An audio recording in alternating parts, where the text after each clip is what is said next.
नमस्कार दोस्तों। देश में आज राष्ट्रीय गीत को लेकर राष्ट्रीय बहस छिड़ गई है और आज अमित शाह जी का बयान भी आ गया है। 7 नवंबर 1875 को बंकिम चंद्र चट्टोपाध्याय संस्कृत और बंगाली भाषा में जिस वंदे मातरम को लिखा था और उसके बाद 1875 में बाद में इसे एक बुक में शामिल किया गया, फिर बाद में 1882 में आनंद मठ में शामिल किया गया और 1896 में रविंद्रनाथ टैगोर ने पहली बार इसे अपने आवाज में गाया था CWC के कलकत्ता अधिवेशन में। उसके बाद से लगातार वंदे मातरम 2 छंद गाया जा रहा था, लेकिन अब इसे पूरा गाने के लिए संसद ने पारित कर दिया है और लेकिन CWC ने मात्र 2 ही छंद, जो कि 1937 से वो गाते आ रहा है अपने कार्यक्रमों में, उस पर अड़ा हुआ है। आइए पहले सुनते हैं कि अमित शाह जी ने क्या कहा और कांग्रेस इसमें क्या कहती है, और इस मामले में हमारे साथ कुछ गेस्ट भी जुड़े हुए हैं, उसमें आप उनकी राय भी जानिए कि आखिर ये जो नई बहस शुरू हुई है वो आखिर जनता उसे पसंद करती है या नहीं करती है, या फिर जनता का क्या निर्णय है। तो आइए पहले सुनते हैं कि अमित शाह जी क्या कह रहे हैं और राष्ट्रीय अध्यक्ष कांग्रेस के खड़गे हैं वो क्या कह रहे हैं। कांग्रेस पार्टी की कार्यसमिति ने एक आश्चर्यजनक और देश विरोधी फैसला लिया है। उन्होंने अपनी पार्टी के 37 के रिजोल्यूशन को फॉलो करते हुए महान वंदे मातरम गीत के 2 ही छंद गाने का फैसला किया है। मैं इस समय पर पूरे देश को याद कराना चाहता हूं कि 1937 में कांग्रेस पार्टी ने मुस्लिम अपीसमेंट के लिए वंदे मातरम के 2 टुकड़े कर देश के विभाजन की नींव डाली थी और वहीं से 2 राष्ट्र के सिद्धांत को ताकत मिली थी और अंततोगत्वा देश का विभाजन हुआ और पाकिस्तान का जन्म हुआ था। आज जब वो ऐतिहासिक गलती को वंदे मातरम के गीत के प्रागट्य के 150वें साल में नरेंद्र मोदी सरकार ने सुधार कर बंकिम बाबू की ये अमर कृति को पूरा गीत गाकर राष्ट्रीय एकात्मता को फिर से एक बार सुदृढ़ करने का प्रयास किया है और सभी सरकारी फंक्शंस में इसको पूर्ण रूपेण गाने का जो निर्णय किया है, वो निर्णय को कानूनी जामा भी पहनाया है। इसकी अवहेलना करने का कांग्रेस ने कल निर्णय किया है। कांग्रेस का ये निर्णय केवल और केवल इनकी घोर तुष्टीकरण की नीति की पुष्टि करता है। वोट बैंक के तुष्टीकरण के लिए उन्होंने स्वर्गीय बंकिम बाबू के इस अमर कृति का न केवल अपमान किया है, वो लाखों शहीदों का भी अपमान किया है जो वंदे मातरम का नारा लगाते लगाते देश की आजादी के लिए फांसी पर चढ़ गए, जिन्होंने कई साल जेल में काटे। आज कांग्रेस पार्टी 1937 का अपनी पार्टी का रिजोल्यूशन मान रही है और पार्लियामेंट के एक्ट को नकार रही है। मुझे तो बड़ा आश्चर्य है, श्री राहुल गांधी की नेतृत्व में कांग्रेस पार्टी फिर एक बार इस देश में तुष्टीकरण की राजनीति को पुरजोश तरीके से आगे बढ़ा रही है। मैं देश की जनता को अपील करना चाहता हूं कि एक बार इस देश ने गलती करी थी वंदे मातरम के 2 टुकड़े होने देने की, और एक गलती के गंभीर परिणाम हमने भुगते हैं। अब देश की जनता एकजुट हो और कांग्रेस पार्टी के इस फैसले के खिलाफ आवाज बुलंद करें कि अब इस देश में तुष्टीकरण की राजनीति नहीं चलेगी। ये आजाद देश है। आजादी के 80 साल के बाद 1937 में जो फैसला कांग्रेस ने किया था, जिसको नरेंद्र मोदी जी ने सुधारा है, उसके सामने का कोई विरोध इस देश की जनता नहीं सहन करेगी। भारतीय जनता पार्टी कांग्रेस पार्टी के इस फैसले की कड़ी निंदा करती है और हम इसका जनता के बीच में और विधायी सदनों में भी पुरजोश विरोध करेंगे। वो क्या फाइल करेंगे? जो महात्मा गांधी जी वंदे मातरम गाते वही में ही गए, जो जवाहरलाल नेहरू गए थे वही गा। अब तक 18 साल तक उन्होंने जो गाया आज उनकी सेंट्रल गवर्नमेंट, वाजपेयी ने जो गाया वही गाया मैं, और 12 साल तक इन्होंने चीफ मिनिस्टर होकर अब तक जो गाया वही वंदे मातरम गाया। अगर ये गुनाह है तो उन्होंने 18 साल से गुनाह कर रहे हैं। अगर यही गुनाह है तो गांधी जी के ऊपर केस डालो, यही गुनाह है तो नेहरू जी के ऊपर डालो, यही गुनाह है तो वल्लभ भाई पटेल के ऊपर। अरे ये तो इनको मालूम नहीं। नो पैदा होने से पहले कांग्रेस वालों ने एक रेजोल्यूशन पास करके देश में कौन सा राष्ट्रीय गीत अपनाना ये किए हैं। तुम जो बोलते वही राष्ट्रगीत, आप जो कहते वही होगा। कल के दिन दूसरी सरकार आएगी, वो अगर कहे वही होता है।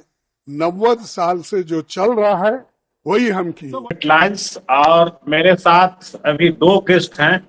एक कांग्रेस से हैं नरेश प्रसाद अकेल, जो कांग्रेस के नालंदा जिला के पूर्व अध्यक्ष हैं, और एक बीजेपी के वरिष्ठ नेता हैं, युवा हैं, लाला प्रसाद जी। आप दोनों का स्वागत है। चलिए, आपको भी। हम आज बात करेंगे वंदे मातरम पे। वंदे मातरम को लेकर देश में एक नई बहस शुरू हो गई है, लेकिन वंदे मातरम के बारे में पहले कुछ हम बताना चाहेंगे कि 7 नवंबर 1875 को बंकिम चंद्र चट्टोपाध्याय संस्कृत और बंगाली भाषा में ये इन्होंने लिखा था। पहली बार 1875 में बंग दर्शन पत्रिका में लिखित रूप से आया था। फिर बाद में 1882 में आनंद मठ में इसको लिखा गया। फिर 1896 में रविंद्रनाथ टैगोर जी ने ये एक अपने आवाज में कांग्रेस वर्किंग कमेटी का कलकत्ता में अधिवेशन हो रहा था, उसमें पहली बार उन्होंने गाया था। और उसके बाद 24 जनवरी 1950 को इसे संविधान ने इसको अपना लिया। राष्ट्रगान जैसे जनगण मन था, उसी तरह से इसको राष्ट्रीय गीत के तौर पे मैंने एडॉप्ट कर लिया गया। फिर 1937 में पहली बार कांग्रेस वर्किंग कमेटी में इसको गाया गया था। 2 छंद गाने पे इस पे मैंने प्रस्ताव पारित हुआ था। और 1937 में ही मैंने जवाहरलाल नेहरू, महात्मा गांधी, पटेल और सुभाष चंद्र बोस के सामने इसको गाया गया था। इसमें उसके पहले 1930 में मुस्लिम लीग जो है थोड़ा कुछ व्यवधान है जो कि करने की कोशिश की थी, तो इसलिए छंद को कम किया गया। 2 ही छंद में CWC ने गाने के लिए तैयार, मतलब संविधान में अपनाने के बाद की बात कर रहे हैं, और उस समय से लगाया जा रहा है। लेकिन अभी जब बहस छिड़ गई है कि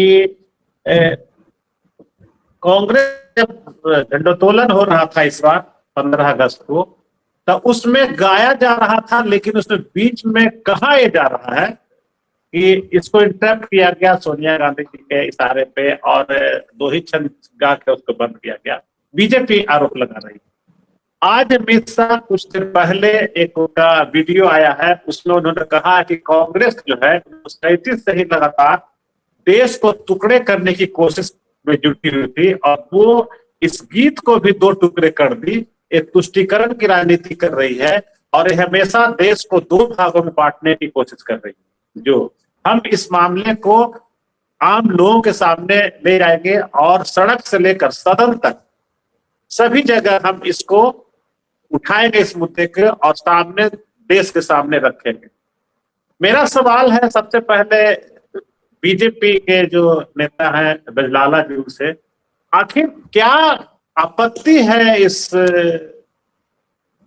इसको मैंने पूरा कम गाने में, जब पहले से आजादी के पहले से जब गाया जा रहा था, महात्मा गांधी या सुभाष चंद्र बोस या फिर राजेंद्र प्रसाद, सब लोग इसको एक्सेप्ट कर लिए तो क्या दिक्कत है? अब क्या दिक्कत है, क्या परेशानी?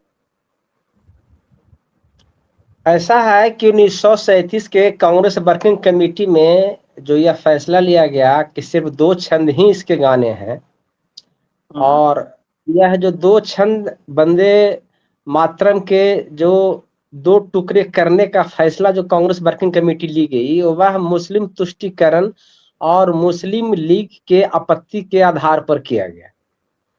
और वंदे मातरम जो संपूर्ण है वह देश की आजादी के योद्धाओं को प्रेरित करने के लिए वह गीत था और लोगों को उद्वेलित करता था देश की आजादी के लड़ाई में आगे लाने के लिए। और कांग्रेस जैसे ही इस वंदे मातरम को 2 भागों में विभक्त करने की बात की, तो देश को 2 टुकड़े करने में, द्विराष्ट्रवाद के सिद्धांत को पनपने में यह बल दिया। कांग्रेस ने यह अंगीकार किया कि द्विराष्ट्रवाद, 2 देश होना चाहिए। यह वंदे मातरम से ही उनकी भावना परिलक्षित हो रही थी। यह एक निश्चित तौर पर अपशकुन के रूप में वंदे मातरम को 2 टुकड़े करने का फैसला कांग्रेस वर्किंग कमेटी ली, जो मुसलमान को तुष्टीकरण, एक खास वर्ग को तुष्टीकरण और एक खास दल मुस्लिम लीग को तुष्टीकरण के लिए यह फैसला लिया, जो दुखद है। मतलब कह रहे हैं कि दबाव में लिया गया है फैसला, नहीं लेना चाहिए था। जी नहीं, जब मूल जो उसका वंदे मातरम को जब आप अंगीकार किए तो उसका जो मूल स्वभाव है, मूल स्वरूप है, उस रूप में अंगीकार करना चाहिए था। अच्छा ठीक है, करना चाहिए था। तो इतना लंबा समय गुजरात में भी मुख्यमंत्री नरेंद्र मोदी जी रहे, अमित शाह उसके हिस्सा रहे, इतने दिनों से बीजेपी सत्ता में है, नरेंद्र मोदी जी बैठे हैं, अटल बिहारी वाजपेयी जी सरकार में थे, तो इतना दिन से कोई परेशानी नहीं हो रही थी। अचानक जब देश में युवा एक दूसरा दिशा चल रहा है कि देश की जो व्यापक गड़बड़ियां उसको सुधारा जाए, तो लगता है कि मूवमेंट को चेंज करने की स्थिति आप लोग बना रहे हैं कि मुद्दा भटक जाए, युवा भटक जाए, इस सब के लपेटे में आ जाए, घेरे में आ जाए। देखिए, यह सवाल अगर हमसे है तो युवा का डिमांड, युवा का मुद्दा, वो विषय अलग है, लेकिन राष्ट्र हित सर्वोपरि के सिद्धांत को लेकर भारतीय जनता पार्टी चलती है और राष्ट्र सबसे ऊपर है। यह सिद्धांत को परिरक्षित करने के लिए, सिद्धांत को आम जनमानस तक पहुंचाने के लिए इस विषय को समय लाया गया है और लाने का यह सही वक्त है। और इसके पहले नहीं आया तो विषय जैसे जैसे लोगों का शोध आता है, स्टडी आता है और लगता है कि इस चीज को इस रूप में आना चाहिए था, तो उस विषय को रखा गया है। और संघ इस चीज का प्रतिरोध बहुत पहले से करते आ रही थी। भारतीय जनता पार्टी, गृह मंत्री माननीय अमित शाह जी ने इस चीज को जो है सार्वजनिक तौर पर लोगों को लाया है कि वंदे मातरम को 2 टुकड़े करके द्विराष्ट्रवाद के सिद्धांत को उन्होंने पनपने का मौका दिया, जो आज हमारी समस्या बनी हुई। अच्छा ठीक है, हम नरेश जी से कहेंगे, आप लोग को क्या आपत्ति है पूरा गाने में? नरेश जी, आप लोग का आपत्ति क्या है?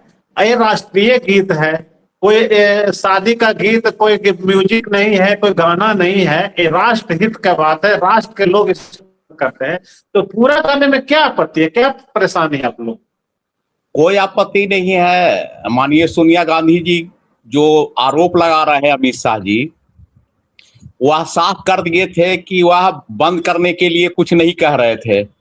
वो हमारे आदरणीय राष्ट्रीय अध्यक्ष बुजुर्ग आदमी थे, उनको बैठने की व्यवस्था के लिए वो बोल रहे थे। उसको इन लोगों ने तूल पकड़ दिया। वहां पर जो वंदे मातरम हुआ, पूरा गाना गाया गया है, उसमें कोई दिक्कत नहीं है, सब लोग सुन भी सकते हैं, उसका ऑडियो भी है, कहीं कोई दिक्कत नहीं है। लेकिन नहीं दिक्कत जो आपके कल के जो वर्किंग कमेटी में उसमें निर्णय तो लिया गया कि हम 2 शब्द गाएंगे। नहीं लिया गया इसलिए कि वो 1937 में जो बात हुई थी वहां पर जो अधिवेशन में कांग्रेस का, उसकी बात कांग्रेस दोहरा रही है कि जो शुरू से हम लोग देश को आजाद किए हैं, जो देश के आजाद में उनका कोई भूमिका नहीं है, कुछ नहीं है, वो आज इस तरह का बात क्यों बोल रहे हैं, यह आवाज क्यों उठा रहे हैं इस तरह का बात? उनको कोई योगदान है इस देश का आजाद करने में? ये तो ठीक है, आजाद करने में योगदान नहीं है, लेकिन अगर जो गलतियां, अगर थोड़ा देर के लिए अगर मानिए कि गलती अगर कुछ हो रही थी, उसमें अगर इतने वर्षों के बाद अगर सुधार करके अगर लोग समझ रहे हैं देश के लोग, और जो बैठे हुए हैं देश के सर्व सबसे ऊपरे ऊपरे तख्त पे, अगर वो कहते हैं कि ये हो रहा था जो ठीक नहीं था, अब इसको हम पूरा गाते हैं, पूरा गाना चाहते प्रदेश के लोग पूरा गाए, तो क्या दिक्कत है? अब क्या प्रॉब्लम? इसमें अमित शाह अपने लोकसभा में कहते हैं कि जो अध्यक्ष कहेंगे और लोकसभा में हम तय करेंगे, सरकार तय करेंगे, वही बात हम मानेंगे। जब इस तरह का बात फिर अमित शाह क्यों बोल रहे हैं कि हम कहेंगे जो कांग्रेस मान लेगी, आम जनता कहेगी, आम लोग कहेंगे, इसके देश में जो आजाद किए हैं उनके पुरखन लोग कहेंगे या कुछ कहेंगे, तो यह बात बनता था। अमित शाह कहने वाले कौन है इस बात का? लाला जी देखिए, यह देश आजादी से पहले और आजादी के बाद उन सारे लोगों का है जो इस भारत भूमि पर जिनका जन्म हुआ है। और यह बहस बेमानी है कि देश की आजादी में मेरा भूमिका रहा है और फलना व्यक्ति का भूमिका नहीं रहा है। ऐसा कोई बात नहीं है। देश की आजादी में संघ के संस्थापक डॉक्टर केशव बलराम हेडगेवार जी उस वक्त कांग्रेस के ही सदस्य थे और उन्होंने आजादी में अपनी बड़ी भूमिका निभाई है, निश्चित तौर पर निभाई है।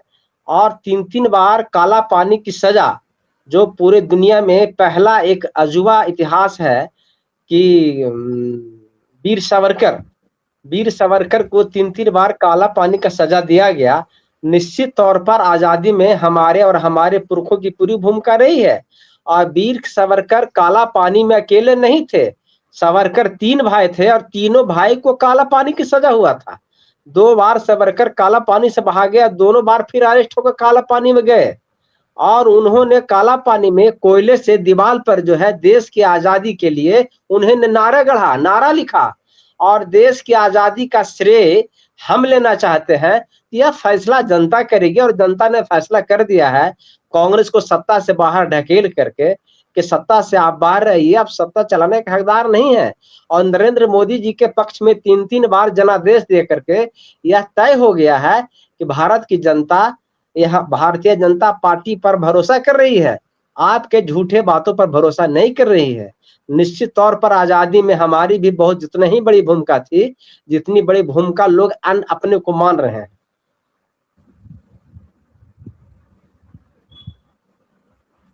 नरेंद्र जी क्या कहेंगे? आजादी में भूमिका तो इनकी थी, ये कह रहे हैं। आप लोग हमेशा सावरकर जी को बदनाम करते रहे हैं, कहते हैं गुटसे के पार्टी के लोग हैं। नहीं तो आज जो ये कह रहे हैं कि मुस्लिम तुरुष्टि के लिए यह 2 भाग में बंटने की बात चल रही है, क्या मुस्लिम लोगों का योगदान नहीं है देश आजाद करने में? मुस्लिम लोगों का बिल्कुल योगदान है। हिंदू लोगों से कम योगदान था मुस्लिम लोगों का? नहीं, मुसलमान लोगों की भी देश की आजादी में योगदान है, इससे इतराज नहीं किया जा सकता। लेकिन वंदे मातरम हम लोगों से हिंदू से ज्यादा है, हर जगह देखिए आप। ज्यादा और कम नहीं नापा जा सकता है। ज्यादा कम क्या होता है, मुस्लिम लीग के आपत्ति के वजह से इसको 2 भागों में बांटा गया। नहीं, आप जो है कह रहे हैं कि जो नरेंद्र मोदी जी 3 साल पर विश्वास किया, बहुत अच्छी बात है। जनता ने भरोसा दिलाया, 3 साल मतलब 3 टर्म के लिए मोदी जी को माना गया। लेकिन जो अमित शाह जी ने, मोदी जी ने जो देश के जनताओं के साथ जो वादा किए, एक भी वादा निभाया तो आप बता दीजिए। नहीं, आप टू द पॉइंट रहिए, विषय से विषांतर नहीं होइए। उसी बात पर नहीं, आप बोले उसी का जवाब दे रहे हैं, कोई विषांतर नहीं हो रहे हैं हम। 14 का वादा पूरा, 14 में जो वादा किए वह वादा पूरा होते दिखा, तब 19 में जनादेश प्राप्त हुआ। और 19 में जो वादा किए वो वादा पूरा होते दिखा, तब 2024 में जनादेश प्राप्त हुआ। और अभी भी गरीब कल्याण का 213 से अधिक योजनाएं चल रही है।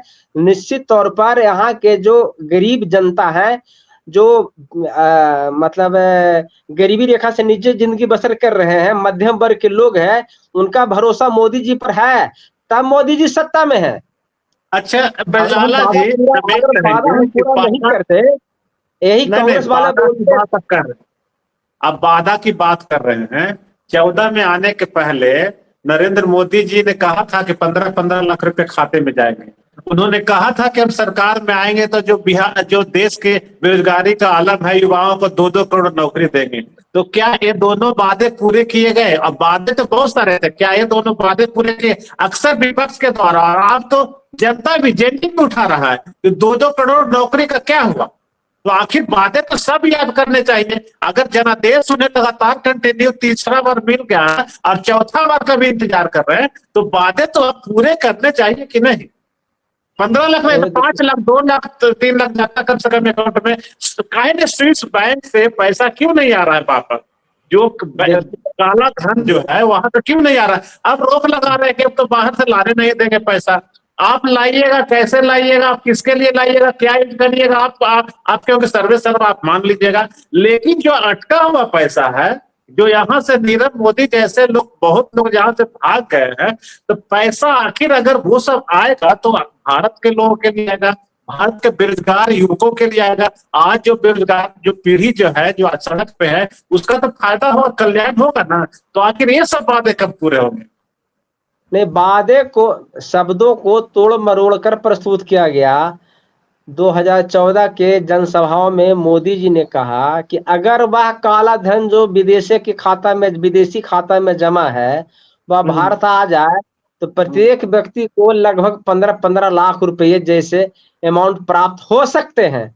नहीं कि किसने मैंने बोला देते? अभी नहीं, इतने विदेश दौरा किए हैं, शायद ही कोई प्रधानमंत्री किया होगा, तो किसने रोका है लाने से? कौन अड़ंगा लगा रहा है? कांग्रेस लगा रही है अड़ंगा क्या?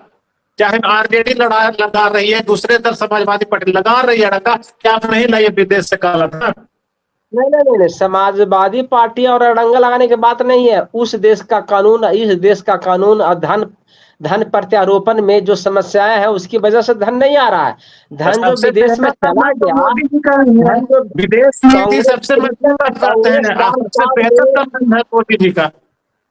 मोदी जी का कांग्रेस संबंध है कार्यकाल में जो धन से। विदेशों में खाते में जमा हो गया, उसके पर आपत्ति दर्ज किया जा रहा था कि वह गलत है।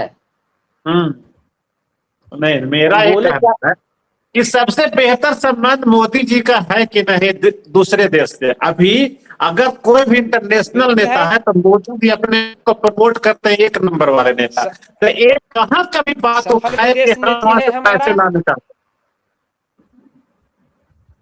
आप बोलिए। आवाज कट गया, आवाज नहीं आ रहा है। नहीं नहीं ठीक है, आवाज आ रहा है, आ रहा है।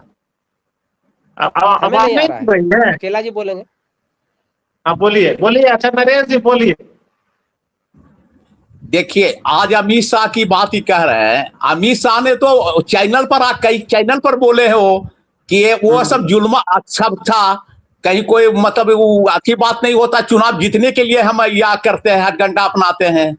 उन्होंने सब कई एक चैनल पर आकर के बोले अमित शाह जी। उसका जवाब इनके पास क्या है?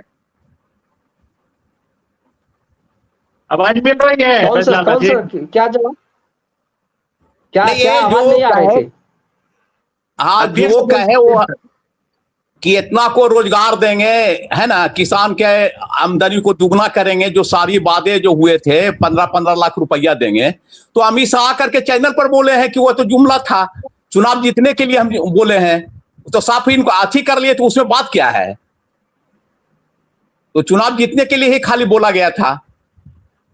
नहीं नहीं, गरीब, देखिए सवाल है कि गरीब कल्याण का बहुत सारा योजनाएं चल रही है। गरीब कल्याण छोड़े ना, जब अपने मुंह से हमको आपको कहने से नहीं ना होगा, जब वो अपने चैनल पर आकर के बोल दे कि तो जुमला था, थोड़ी हम वादा किए थे कि ऐसा करेंगे। वो चुनाव जीतने के लिए किए थे, कर रहे हैं हम हर चीज।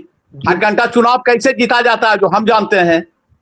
जुमला शब्द का भाव वही था कि वह उस रूप में कहा गया था कि अगर वो पैसा भारत में रहता तो निश्चित तौर पर प्रत्येक भारतीय को खाता 15-15 लाख रुपया होता। कहने का वो बात वो था। जुमला कहने का मतलब इस सेंस है। जुमला कहने का सेंस नहीं है कि चुनाव जीतने के लिए मैंने आपको कुछ ना कुछ वादा कर दिया, वो सेंस में नहीं कहा गया। वह इस सेंस में कहा गया कि अगर कांग्रेस रीजन में जो पैसा काला धन विदेश में जमा हो गया, स्विट्जरलैंड के बैंक में जो जमा हो गया, वह अगर वापस आ जाता तो निश्चित तौर पर प्रत्येक भारतीयों के जेब में 15-15 लाख रुपया होते, यह जुमला है। तो छोड़िए ना, कांग्रेस के रीजन में क्या हुआ नहीं उसको छोड़िए, आपके रीजन में जितना घोटाला हुआ सभी लोग गुजरात के ही भागे हैं, जितना पैसा लेकर के भागे हैं वही लाइए ना, आज जनता को दीजिए, बहुत अच्छी बात है। वो भी तो नहीं हो रहा है अमित शाह जी से, नरेंद्र मोदी जी से, वही पैसा ला के दीजिए, आपके रीजन में जो हुआ है वही पैसा ला करके बांटिए लोगों को, जनता को, क्या दिक्कत है? पर कार्य चल रहा है, कार्रवाई हो रही है। प्रत्यार्पण कानून जो कांग्रेस रीजन में बना था वह कानून कहीं न कहीं बाधा पहुंचा रही है, या उस देश का कानून बाधा पहुंचा रही है। अच्छा, ये तो यही बात, मैं एक मिनट, मैं एक कांग्रेस कार्यकर्ता के नाते बोल रहा हूं, अगर कांग्रेस पर आरोप है कि सभी लोग चोर हैं, गलत हैं, बेईमान हैं, कांग्रेस के नेताओं को आप ले जाकर काहे मुख्यमंत्री बना रहे हैं, कुछ बना रहे हैं? आधा से ज्यादा तो आपका कांग्रेस के ही लोग बन रहे हैं मुख्यमंत्री और मंत्री, और बहुत पद पर जा रहे हैं। और उनको जो कांग्रेस के जितने गलत आदमी हैं, आपकी तीसरी बार सरकार मोदी जी को यहाँ का पूरा जनता दिया भरोसा और विश्वास और सब कुछ, उसके बाद भी एक भी कांग्रेस का नेता कोई जेल में नहीं गया। क्यों नहीं गया? एक करके जेल भेजिए। मैं कांग्रेस कार्यकर्ता के नाते आपको कह रहा हूं, मोदी जी को भी कह रहा हूं, अमित शाह जी को भी कह रहा हूं कि एक का वो जो कांग्रेस का नेता है, अगर मैं भी कांग्रेस का नेता हूं, मैं भी गलत किया हूं, तो हमको भी जेल भेजिए आप। नहीं तो क्यों नहीं ऐसा हो रहा है देश में? क्या बेल पर? हेराल्ड केस में आपके राहुल गांधी बेल पर हैं, कार्रवाई में कहीं कोई कमी नहीं हुई है। राहुल, आप तो उनका सदस्य खत्म कर दिए, वो भी बहाल हो गया। जितना घोटाला हो रहा है सब, मतलब कोई उसका हाथिये नहीं हो रहा है, उस पर रॉबर्ट वाड्रा बेल पे है। हाँ, बंजारा जी आपके बिहार में मुख्यमंत्री हैं, पहले आरजेडी से थे। आपके यहाँ बंगाल में हाल ही में आप लोग चुनाव जीते, शुभेंदु अधिकारी, वो भी कहाँ थे आपको पता है। उसके बाद इस तरह की एक ही नहीं, कई स्टेट है जहां की आप जिनके खिलाफ आरोप लगा रहे थे, महाराष्ट्र में भी वही स्थिति है, जिन पे बड़े बड़े आरोप लगा रहे थे वो सबको अपने पास बुलाते हैं, सारा दूध के धुले हो जाते हैं। तो ये सब जो 15 साल से राजनीति जो चल रही है, आज भी देखिए बिहार में 15 साल कब का बीत गया, लेकिन आज भी बीजेपी या जेडीयू के लोग उसी 15 साल को रट लगा रहे, जबकि 20 साल आप लोग खुद शासन कर लिए हैं। तो आखिर ये भ्रांति जो है, ये तो सब जनता, आम जनता, युवक सब समझने लगा है। तो अब पुरानी बात भूलकर नई बात को, नई जो काम अब किए उसके आधार पर क्यों नहीं जनता के सामने जाते हैं? तो समझ जब नया युवा वर्ग, जैन जी पर आप लोग का आपत्ति था, जेन अल्फा क्यों इतना सड़क पे आ गया बताइए पूरे देश भर में? उसको किसने, जेन जी को तो आप लोग कह रहे थे कि विदेशी फंडिंग है, पैसा दे रहा है, ये कर रहा है, वो कर रहा है। जेन अल्फा को किसने फंडिंग किया? छोटे छोटे बच्चे जो सड़क पे आ गए हैं, सरकारी स्कूल, प्राइवेट स्कूल, सबके बच्चे सड़क पे आ गए हैं। आखिर सिस्टम में कहीं ना कहीं लापरवाही है। तो और देश का सर्वोच्च लीडर होने के नाते मोदी जी को, अमित शाह जी को अब तक उन्होंने अपना कबूल नहीं किया है कि हाँ कुछ गलतियां हुई है, उसको हम लोग नए सिरे से सुधारने का प्रयास करेंगे। अब लग रहा है कि जैन जी किसी भी राजनीतिक दल को कि झूठे दलील में फंसने वाली है, आरजेडी हो, कांग्रेस हो, बीजेपी हो, किसी के दलील में फंसने वाली अब नहीं है।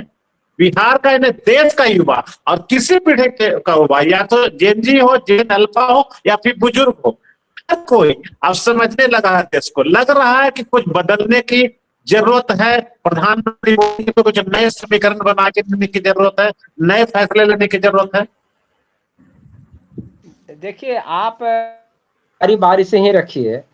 आप पहला विषय रखे कि आप सारे लोगों को, अधिकारी से लेकर सम्राट चौधरी तक को अपना दल में मिला करके सरकार बनाने की कोशिश में लगे हुए हैं। तो मैं आपको बताना चाहता हूं कि भारतीय जनता पार्टी गठबंधन की राजनीति वर्ष 1997-96 से ही शुरू की है, और गठबंधन की राजनीति करके अटल बिहारी वाजपेयी के नेतृत्व में सरकार बना है। और जिन लोगों को हमारे विचारधाराएं पर भरोसा हो रहा है, विश्वास हो रहा है, चाहे वो कभी राष्ट्रीय जनता दल में रहे हों, चाहे कभी वो टीएमसी में रहे हों, चाहे कभी वो शरद पवार की कांग्रेस में रहे हों, अगर उन्हें भरोसा हमारी नीतियों पर, हमारे सिद्धांतों पर हो रहा है, अगर वो मेरे साथ आ रहे हैं तो उनका निश्चित तौर पर हमारे यहाँ स्वागत है और उनके सहयोग आ है। रहे हैं कि साथ ला रहे हैं, आ रहे हैं वाली बात लोग मानने के लिए तैयार हैं? कोई आ रहे सम्राट हैं चौधरी मानने के लिए तैयार हैं? आपका ईडी, सीबीआई, सीआईडी जितना तरह का आपका हथकंडा है वो आप उस जाल में फंसाते हैं, जाल फेंक देते हैं, खींच के लेके चले आते हैं। बताइए, आपको नहीं लग रहा है कि आपके दबाव में लोग आते हैं? नरेश जी बोलिए, वास्तविक बात है या नहीं? नहीं, 96 में हमारा साथ नीतीश कुमार जी आए भारतीय जनता पार्टी के साथ। हम अटल बिहारी वाजपेयी जी, देवेंद्र फडणवीस जी को मानते हैं कि नहीं वो अच्छे लोग को लाए थे, उसमें किसी ने आपत्ति जताई? आज भी आरजेडी के लोग नीतीश कुमार को दोषी नहीं बोलते हैं, कांग्रेस के लोग नीतीश कुमार को दोषी नहीं बोलते हैं, जो अच्छे हैं उनका लोग सब लोग बोल रहे हैं, आम जन सब लोग। लेकिन बाकी दूसरे लोग हैं, शुभेंदु अधिकारी पर उतने बड़े आरोप लगाए थे, वीडियो सोशल मीडिया पर वायरल है, आप उन्हें ला के एकदम क्लीन चिट दे दिए हैं। बताइए, एकदम सरल सर उनको तो कहेगा आपको जैसे चलाना है राज्य ऐसे चलाइए। बताइए, इसी का विरोध न हो रहा, वहां क्या हुआ पहले और बाद में भी क्या हुआ, आप किसी छुपा हुआ नहीं है उनके गद्दी पर बैठने के बाद। और बिहार में क्या हो रहा है, हरा झंडा, हरा गमछी लेके घूमने पर पाबंदी लग गई थी। पाबंदी नहीं लग गई थी, देखिए पाबंदी नहीं। देखिए, आप पॉलिटिकल वर्ड बोलते हैं, समझने वाला तो समझता है कि क्या सामने से बोला जा रहा है। आप यू टर्न लिए कि नहीं? ये तिवारी जी के मामले में बक्सर में जो कांड हुआ उस पर आप यू टर्न लिए ना? पहले नहीं मान रहे थे, अब उसके खिलाफ कार्रवाई करनी पड़ रही है। जो डीएसपी को आप क्लीन चिट पहले दे रहे थे, उन लोग के खिलाफ कार्रवाई करनी पड़ी ना। तो आखिर इतने जल्दी जल्दी जो आप लोग रंग बदलते हैं, तो आखिर अस्थायी तौर पर रंग कब बदलिएगा? जो मेरा आप एक विषय पर रहिए। सम्राट चौधरी जी ने कहा कि एआई से अगर पूछा जाए तो हरा गमछा देखते वो बता देगा कि वो राष्ट्रीय जनता दल का कार्य करता है। उन्होंने एआई पर अपनी बात को रखा है और आपने कहा हरा गमछा पर प्रतिबंध लगा दिया गया। आप दूसरी बात नहीं करना था, वो तो उदाहरण पीला गमछा पे दे सकते थे, लाल गमछा पे दे सकते थे, हरा ही वो क्यों चॉइस लगा? निशाना कहीं, नजर कहीं और निशाना कहीं और आप लगाते रहते हैं। मेरा कहना, देखिए, बहस का मुद्दा यह है कि जो देश जिधर जाना चाहती, युवा जिधर ले जाना चाहती है, आप उस ओर क्यों नहीं अब जाना चाहते? अपनी गलती को स्वीकार लोग क्यों नहीं कर रहे? गलती स्वीकार करके नया देश बनाने की दिशा में अगर तेजी कर रहा है कि नहीं, हमें शिक्षा, स्वास्थ्य, सब कुछ व्यवस्था सही चाहिए। अगर पढ़ाई का व्यवस्था है तो 0 से लेकर टॉप क्लास तक एकदम फेयर पढ़ाई होना चाहिए। उसमें अगर परीक्षा की बात होती है तो फेयर होनी चाहिए। इस पे आप लोग नहीं कर रहे हैं।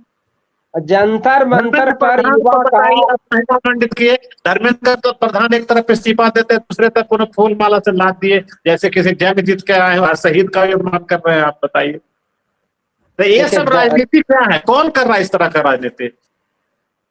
नहीं, देखिए, देश रह गया क्या? आप एक साथ बहुत सारी बातें रख देते हैं। युवा जैसा देश चलाना चाह रहा है वो देश वैसे चलेगा कि सदन जैसा देश चलाना चाह रहा है देश वैसे चलेगा? आप ही बताइए। नहीं, इसका जवाब आप खुद दीजिए। जंतर मंतर नहीं कराएगा, कैसे चलेगा? आप इसका जवाब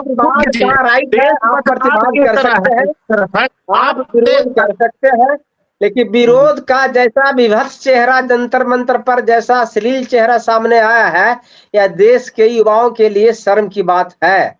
वैसा विभत्स और अश्लील चेहरा नहीं आना चाहिए था। यह निश्चित तौर पर पूरे विश्व में हमारी प्रतिष्ठा को कहीं न कहीं, भारत के साख को कमजोर किया है। और यह निश्चित तौर पर की बात है, आप जिस अश्लील चेहरा की बात कर रहे हैं, वो लोग नौजवान, कहने का मतलब 18+ नहीं था, 18 नीचे सब था। और उन लोग को ऐसे भी लोग क्षमा, सब लोग अपने अपने गलती मान रहे हैं। आप लोग दबाव में मनवा रहे हैं, लेकिन वो लोग खुद भी मीडिया पर आके मान रहे हैं कि नहीं, हमसे गलती हम लोग को नहीं करना चाहिए। लेकिन आप लोग तो उनके सामने, उनके घर पे चढ़ जा रहे हैं, पूरे लाव लश्कर के साथ चढ़ रहे हैं, प्रेशर बना रहे हैं, आप लोग FIR कर रहे हैं। तो अगर वो कोई गलती कर रहा है बच्चा तो उसे सुधारिए। आपके पास क्या पैमाना है? आपके पास तो पैमाना है कि जो सबसे ज्यादा गलत करेगा, जो चोरी करेगा, डकैती करेगा, बलात्कार का नाम है, उसको आप टिकट दीजिएगा। बढ़ावा तो आप दे रहे हैं। आज आपको थोड़ा सा अगर कुछ बोल दिया तो आपको दिक्कत लग रहा है, बताइए। पत्रकार जी, आप बोले जैसे देश चलाना चाह रहे हैं। 56 इंच का सीना की चर्चा करके अगर बच्चा कुछ अश्लील हरकत कर दिया जो 18 से नीचे है तो आपको उस पर बहुत आपत्ति है।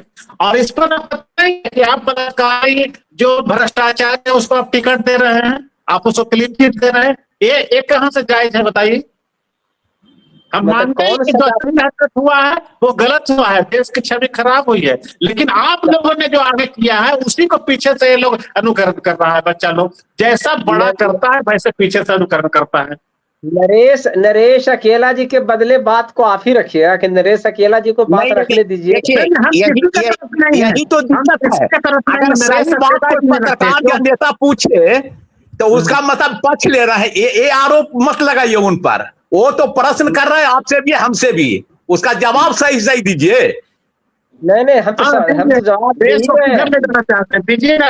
आप बूढ़े बुजुर्ग के हमारे देश रखना चाहते हैं नौजवान के भरोसे। नौजवान के खिलाफ आप हैं? नौजवान नहीं है सामने राजनीति में। नौजवान अगर बोलता है कि हमारे पढ़ाई की व्यवस्था करो, फिर अगर एग्जाम कराओ तो गड़बड़ी नहीं कराओ, गलत कर रहा है। अब बूढ़े बुजुर्ग मिल के और आप लोग गलत करवा रहे हैं। अब बूढ़ा बुजुर्ग और नौजवान के बीच झगड़ा नहीं है, व्यवस्था के खिलाफ झगड़ा। हाँ, बूढ़े बुजुर्ग की बात नहीं है। देश चलता है संविधान से, देश चलेगा सदन से, देश चलेगा व्यवस्था से। देश यही तो जनता चाह रही है, यही तो जनता चाह रही है। कांग्रेस चाह रही है कि संविधान से चले। यही तो लोग चाह रहे हैं, हम लोग भी तो यही चाह रहे हैं। आम जनता भी यही चाह रही है। संविधान को कुचलना नहीं है, संविधान को बर्बाद नहीं कर देना है। आपका जो मांग है वो मांग रखिए, लेकिन मांग रखने का तरीका होना चाहिए। आपके अंदर सिविलाइजेशन दिखना चाहिए। आप पढ़े लिखे लोग हैं, आप अपनी डिमांड रखने का तरीका किसी की माँ बहन को गाली दे करके नहीं है। आप किसी को गाली शब्द जो है, गाली शब्द या आलोचना करने के, अटल बिहारी वाजपेयी जी के समय में भी सरकार चलती थी आपका, है ना, और विपक्ष का भी सरकार चला है, कांग्रेस का भी सरकार चला है। ये गाली गलौज वाला, आरोप प्रत्यारोप वाला ये आपका मोदी सरकार में हुआ। खुद प्रधानमंत्री शुरू किए इस बात को, लोकसभा में खड़ा होकर के यह बात अपने खुद मोदी जी किए हैं। उसके बाद यह शुरुआत हुआ है, पहले कोई नहीं किया है। अकेला जी, राजनीतिक दल वाले, राजनीति करने वाले लोग अगर कुछ इस तरह का शब्द का प्रयोग करते हैं तो वो समझ में आती है, उसमें उनकी राजनीतिक। और लेकिन बच्चे लोग हैं जो अपनी गिरवांश मांग रहे हैं, जो देश का भविष्य है, पत्रकार जी जिसको कहते हैं कि जिसके सहारा देश चलना चाहिए, उसका चेहरा इतना गंदा सामने आ रहा है, यह दुखद है। नहीं, उसके सहारे देश नहीं चलना चाहिए। बच्चा गलती मान रहा है, बच्चा को माफ करना चाहिए। यह सब बच्चों लोगों को बढ़ावा कौन दिया? आप कह रहे थे कि इसको प्रोसेस नहीं करने देंगे, एलोड्राम टकला कह रहे थे कि इसको अच्छी नहीं होगा। उसके बाद स्वागत करके पुलिस के द्वारा उसको भेजवाया गया कि आप जाइए, आप बहुत अच्छा काम कर रहे हैं। फिर यह सब फिर प्रतिद्वंदी की भावना क्यों हो रही है? आपको क्यों जलन हो रही है उस बच्चे से? उसी दिन आप रोक देते, प्रोसेस नहीं करने देते, ये एलोड्राम पर रुक जाता, प्रोसेस खत्म हो जाता। उसको बढ़ावा तो आप ही दिए ना शुरू में। गांधी जी द्वारा दिया गया नहीं होना चाहिए।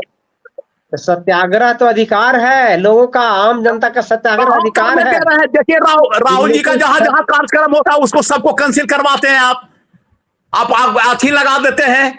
पुणे में देखिए फिर लगा दिया आप कर्फ्यू की, 5 आदमी जमा नहीं हो सकते हैं। कहां दे रहे हैं आप? अधिकार दे रहे हैं कहां? आप जो जनता के सामने बात हम रखना चाह रहे हैं उसको भी तो रखने आप नहीं देना चाह रहे हैं। उसको पर प्रतिबंध ताकत अपनी फोर्स लगाना चाहते हैं। सत्ता का घमंड इतना आपको चूर कर दिया है कि आप किसी को समझ ही नहीं रहे हैं कि क्या होना है, नियम कानून क्या है, समझ ही नहीं रहे। अरे कर्फ्यू और 144 धारा वहां की परिस्थितियों के हिसाब से है, ना कि राहुल गांधी को रोकने की। हो गई ये बताइए, वहां का क्या परिस्थिति हो गया कि 5 आदमी भी खड़ा नहीं हो सकता है?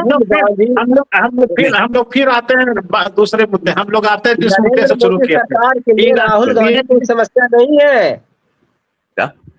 राष्ट्रीय गीत के सवाल पे हम लोग आते हैं। राष्ट्रीय गीत अगर पूरा गाने में क्या आपत्ति, क्या दिक्कत है नरेश जी, हमको ये बताएं। पूरा गाने में अगर एक मैसेज चला गया, संसद से पास हो गया कि नहीं किसी भी कार्यक्रम में पूरा करना है, तो अब वो तो छोटा प्रति में कहिए कि क्या दिक्कत क्या हो सकता है इससे? नहीं, दिक्कत नहीं। कांग्रेस पार्टी एक स्टैंड है कि 1937 में जो वहां लोग बैठ करके, बहुत बुद्धिजीवी लोग थे, सभी लोगों ने जो तय किए, एक मशवरा हुआ है, उसी को लेकर के अभी कांग्रेस चल रही है, उसी पर स्टैंड पर अच्छी है कांग्रेस पार्टी। और कुछ है नहीं इसमें कि हम पूरा नहीं गावेंगे या मतलब अधूरा गावेंगे या कुछ उस तरह का मैटर है नहीं। ये तो भाजपा के लोग मतलब इसको एगो तूल देना चाह रहे हैं। आपका अच्छी देश का झंडा के जगह पर भाजपा का झंडा हो जाए, कमल छाप का उसका कुफा बन जाए, आरएसएस में इतना दिन से झंडा नहीं फहराया जाए देश का, इसमें तो बहुत दुर्भाग्य वाली बात है। इसको मुद्दा को सबको खत्म कर दिया जाएगा। वो मुद्दा ये लोग खोजते हैं कि किसी तरह से मुद्दा को, विपक्ष के लोगों को कैसे बर्बाद करना है इस देश से। आपको क्या लगता है, आपको क्या लगता है कि देश जो चल रहा था, आप ही लोग चला रहे थे, कि दो छंद गाने से या पूरा गाने से क्या बदल जाएगा देश दुनिया में, क्या बदल जाएगा? भावना की बात है। भावना से, अभाव से ही पत्थर भगवान हो जाते हैं। निश्चित तौर पर जो है, अगर पूरा गाने में कोई दिक्कत नहीं है, उन्होंने पूरा तो किस भाव से लिखा होगा तो पूरा होना चाहिए, पूरा में कहाँ कोई प्रॉब्लम है।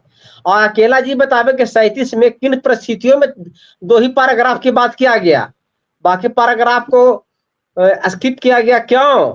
कौन सी परिस्थिति ऐसी आई, इसका जवाब देना ना होगा आपको। अच्छा, उस समय राजेंद्र प्रसाद थे।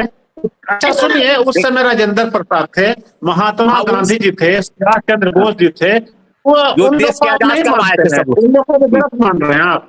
वो सही थे, उन लोग के सामने अगर ऐसा फैसला हुआ है तो क्या गलत है? आप क्या बीजेपी के लोग राजेंद्र प्रसाद, महात्मा गांधी, सुभाष चंद्र बोस, सरदार पटेल को नहीं मानती है, उनके जज्बे को नहीं मानती है? उनका भावना था, भावना की बात करें, वो भावना थी, तो उस भावना को आप कदर क्यों नहीं करते हैं? या तो उस भावना को कदर नहीं करिए, या फिर सारे बातों को, उन लोगों की बात को सीधे निरस्त करिए। सही बात, बेवजह भावना की बात, भाव तो जुड़ा हुआ था अयोध्या मंदिर से भी। किस भाव से वहां लोग अपनी आस्था प्रकट कर रहे थे और वहां क्या हो गया बताइए? भाव पर हम चाहते हैं कि देश भाव से चलता है, भाव से वेदना चलता है, लेकिन उस भाव से वेदना को नहीं लगता है कि आप लोग गलत प्रचारित करते हैं और उसका गलत इस्तेमाल करते हैं। मेरा और हमारे माननीय गृह मंत्री जी का साफ स्टैंड है कि 1937 में अब पुनः सोनिया गांधी के नेतृत्व में 2 पैराग्राफ की बात कही गई है। निश्चित तौर पर किसी एक जमात को संतुष्ट और तुष्टिकरण करने के लिए कहा गया है, और तुष्टिकरण देश के लिए खतरनाक है। तुष्टिकरण जो है कहीं ना कहीं देश को कमजोर करता है। यही तुष्टिकरण जो है आजादी के वक्त 2 राष्ट्र का जन्म दे दिया, इसलिए तुष्टिकरण नहीं होनी चाहिए। और वंदे मातरम जो बंकिम चंद्र चट्टोपाध्याय लिखे थे वह पूर्ण गान होनी चाहिए। अगर 37 फैसला मुस्लिम लीग या कांग्रेस में बैठे हुए कुछ मुस्लिम नेताओं के दबाव में लिया गया कि 2 ही पैराग्राफ होगा, तो संशोधन कर करके पूरे के पूरे होना चाहिए, पूरा वंदे मातरम में गान होना चाहिए। वहां पर कांग्रेस कार्यालय में पूरा हुआ है वंदे मातरम, पूरा हुआ बजा है, उसका ऑडिट है, पूरा थी ऑडियो पूरा बजा है, लेकिन उसके बाद भी ऐसा बात क्या उठने की जरूरत? पूरा बजा है, लेकिन सोनिया गांधी रुकवाने की पूरा व्यवस्था कर रही थी, इशारा कर रही थी, रुकवाने की नहीं कर रहे थे। देखिए, यही तो मनोवीर सिंह जो है, अगर राहुल गांधी राम मंदिर में जाते हैं तो हिंदू मतलब हिंदू हो गए, अगर नहीं जाते हैं तो मुस्लिम के पक्ष लेते हैं। ये गड़बड़ है। आप भी हिंदू में जा सकते हैं, मैं भी जा सकता हूं, क्योंकि हम भी हिंदू हैं, आप भी हिंदू हैं। इस तरह का आरोप और प्रत्यारोप नहीं लगनी चाहिए। आप इस चर्चा को देश के झंडा की जगह पर भाजपा का ही झंडा फहरा दिए, इसके लिए कुछ नहीं है, कुछ नहीं होना चाहिए। नहीं, कटन पेस्ट है सर। और वह पुराना वीडियो दिखाया गया है, वो भाजपा के स्थापना दिवस के दिन वाला वीडियो दिखाया गया है। 5 अप्रैल को। आप दोनों का बहुत बहुत धन्यवाद, आप लोग को दोनों का बहुत बहुत धन्यवाद। चर्चा इतनी आसानी से सुलझेगी नहीं, और ये विवाद जो है इतना इजी वे में थमेगा नहीं। देश के सामने अमित शाह जी ने भी रख दिया है, कांग्रेस भी अपना पक्ष रख दी है कि हम फॉलो करेंगे पहले का, और बीजेपी भी रख दिया, अमित शाह भी। अब देश के सामने इस मुद्दे को हम लोग ले जाएंगे, देश के लोग क्या चाहते हैं ये अब देश तय करेगा, देश के लोग तय करेंगे। आप दोनों इस चर्चा में जुड़े, उसके लिए बहुत बहुत धन्यवाद। चलिए, आपको भी धन्यवाद। देश तय करेगा, आवाम तय करेगा, जनता तय करेगी। वही देखिए, यही तो अंतर हो जाता। वो जो बोल रहे हैं वो आप ही भी बोल रहे हैं, लेकिन आप लोगों का है जो कि डिफिकल्टी करने का है आदत, वो भी तो वही बोले जो आप बोल रहे हैं, दूसरा बात नहीं बोले, वही हम जनता ही बोले। चलिए ठीक है, बहुत बहुत धन्यवाद, फिर जुड़ेंगे हम लोग। चलिए धन्यवाद। अगर आपको ये खबर अच्छी लगी तो चैनल को सब्सक्राइब करना नहीं भूलें और बेल आइकन जरूर दबाएं।